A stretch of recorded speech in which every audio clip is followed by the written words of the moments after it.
नमस्कार दोस्तों, आज हम लोग झारखंड अधिविद्य परिषद के द्वारा आयोजित राजनीति विज्ञान पॉलिटिकल साइंस के ऑब्जेक्टिव प्रश्न को हल करेंगे। आइए चलते हैं प्रश्न की ओर। प्रश्न संख्या 1 है, 11वीं की है ये। प्रश्न संख्या 1 में है, विश्व का सबसे पुराना लिखित संविधान कौन है?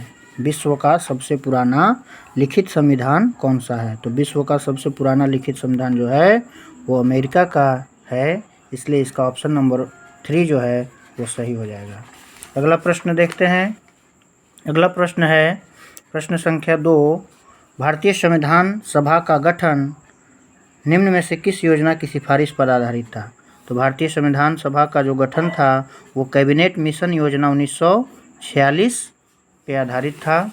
अगला प्रश्न है प्रश्न संख्या 3, न्यायालय के किस महत्वपूर्ण निर्णय में कहा गया है कि हमारे मौलिक अधिकारों में कोई कटौती नहीं किया जा सकती? तो एक केस हुआ था गोलकनाथ केस 1967 में, उसी के द्वारा उच्चतम न्यायालय ने ये फैसला दिया कि हमारे मौलिक अधिकार में जो है कोई कटौती नहीं की जा सकती।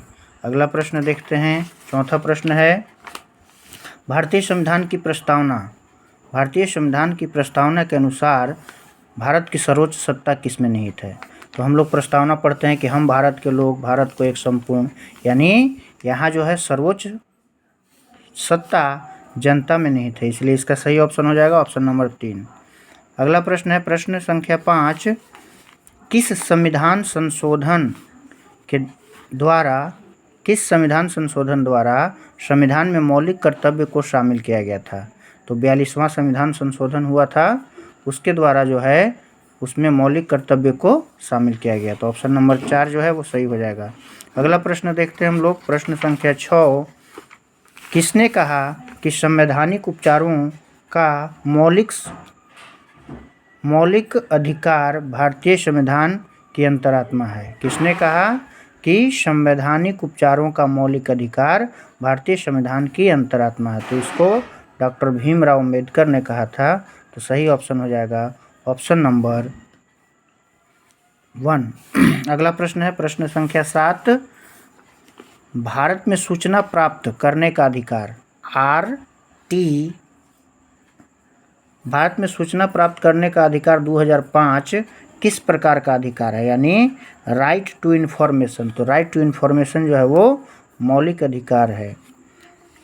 अगला प्रश्न है, भारतीय संविधान में काम करने का अधिकार कहाँ शामिल किया गया है? तो भारतीय संविधान में काम करने का अधिकार जो है वो मौलिक अधिकार में शामिल किया गया है।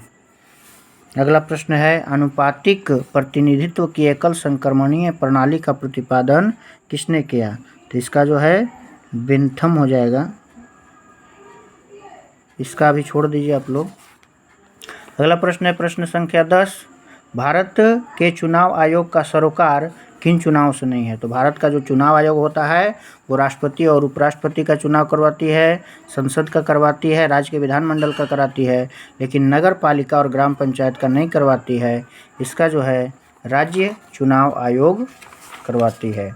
अगला है, संविधान के किस अनुच्छेद में वित्तीय आपातकाल का प्रावधान किया गया है? तो वित्तीय आपातकाल जो है वो लगाया जाता है अनुच्छेद 360 के द्वारा। अगला प्रश्न है प्रश्न संख्या 12, भारत की पहली महिला राष्ट्रपति। तो भारत की पहली महिला राष्ट्रपति प्रतिभा देवी सिंह पाटिल। अगला प्रश्न है, किसको कैबिनेट के मेहराब की आधारशिला कहा गया है? तो कैबिनेट की मेहराब की आधारशिला प्रधानमंत्री को कहा गया है, क्योंकि कैबिनेट में मुख्य भूमिका के रूप में प्रधानमंत्री ही शामिल होते हैं।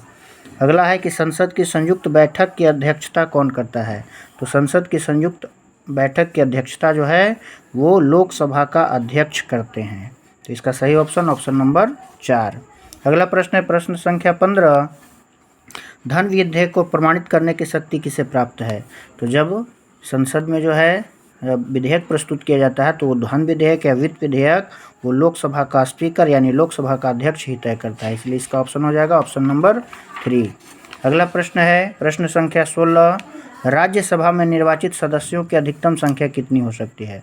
तो हमारे भारत में राज्यसभा में निर्वाचित सदस्यों की अधिकतम संख्या 250 से अधिक नहीं हो सकती है।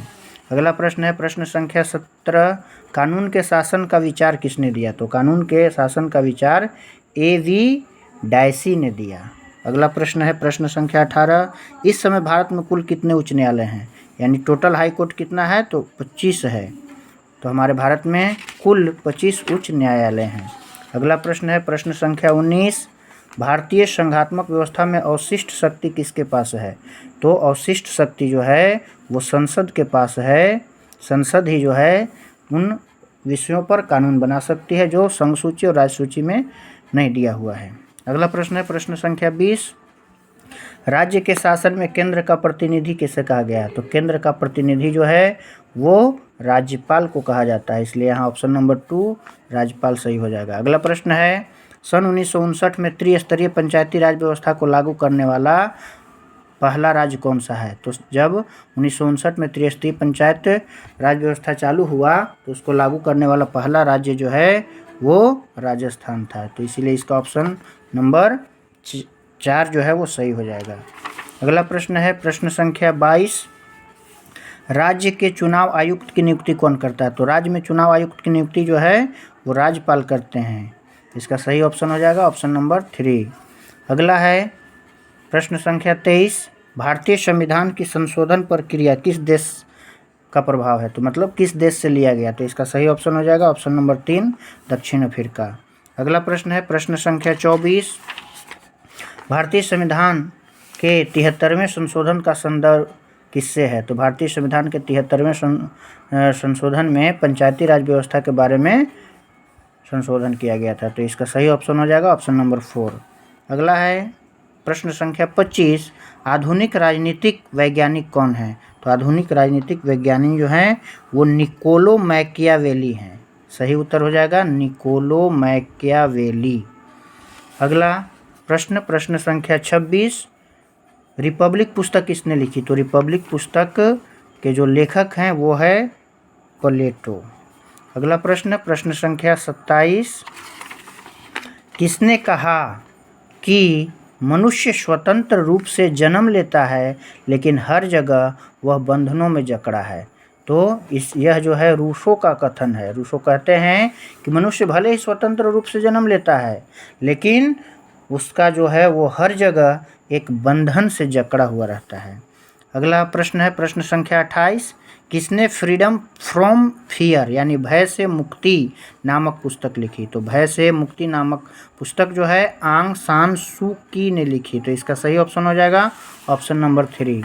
अगला प्रश्न है प्रश्न संख्या 29, समानता का मुख्य रूप क्या है? तो समानता का देखिए, समानता मतलब बराबरी, तो हमें जो है आर्थिक रूप से भी समान रहना चाहिए, सामाजिक रूप से, राजनीतिक रूप से, तो इनमें से सभी जो है वो ऑप्शन सही हो जाएगा। अगला प्रश्न है प्रश्न संख्या 30, प्रश्न संख्या 30 में है ऑन लिबर्टी पुस्तक किसने लिखी? तो ऑन लिबर्टी पुस्तक जो है उसके लेखक हैं J.S. मिल, तो सही ऑप्शन हो जाएगा ऑप्शन नंबर 2।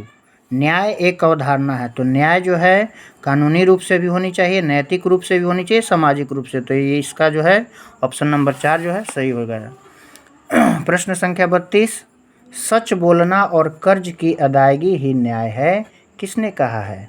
तो सच बोलना और कर्ज की अदायगी ही न्याय है, यह जो है सेफलस का कथन है, इसलिए इसका सही ऑप्शन सेफलस हो जाएगा। अगला प्रश्न देखते हैं। अगला प्रश्न है प्रश्न संख्या 33, संघ और संगठन बनाने का अधिकार किस प्रकार का अधिकार है? तो यह जो है हमारा नागरिक का अधिकार है, तो इसीलिए इसका सही ऑप्शन हो जाएगा सिविल राइट। अगला है 34 नंबर, काम का अधिकार किस प्रकार का अधिकार है? तो काम का अधिकार जो है मौलिक अधिकार है, तो प्रश्न संख्या 34 का ऑप्शन नंबर 4 सही हो जाएगा। अगला है प्रश्न संख्या 35, भारत में नागरिकता कानून कब पारित किया गया? तो भारत में नागरिकता कानून जो है 1955 में पारित किया गया। अगला प्रश्न है प्रश्न संख्या 36, सबसे पहले किस देश ने महिलाओं को मताधिकार दिया? तो सबसे पहले जो है न्यूजीलैंड में महिलाओं को मत देने का अधिकार मिला, इसलिए इसका ऑप्शन नंबर 4 जो है वो सही हो जाएगा। अगला है प्रश्न संख्या 37, किस क्रांति ने राष्ट्रवाद की भावना को प्रेरित किया? तो राष्ट्रवाद की भावना को प्रेरित करने का कार्य जो है फ्रांसीसी क्रांति के द्वारा किया गया। 1789 ईस्वी में जब फ्रांसीसी क्रांति हुई तो उस समय से राष्ट्रवाद की भावना का जो है कहिए कि जन्म हुआ, प्रेरणा मिली वहीं से। अगला प्रश्न है प्रश्न संख्या 39, सविनय अवज्ञा का नारा किसने दिया? तो सविनय अवज्ञा आंदोलन जो है महात्मा गांधी के द्वारा चलाया गया था।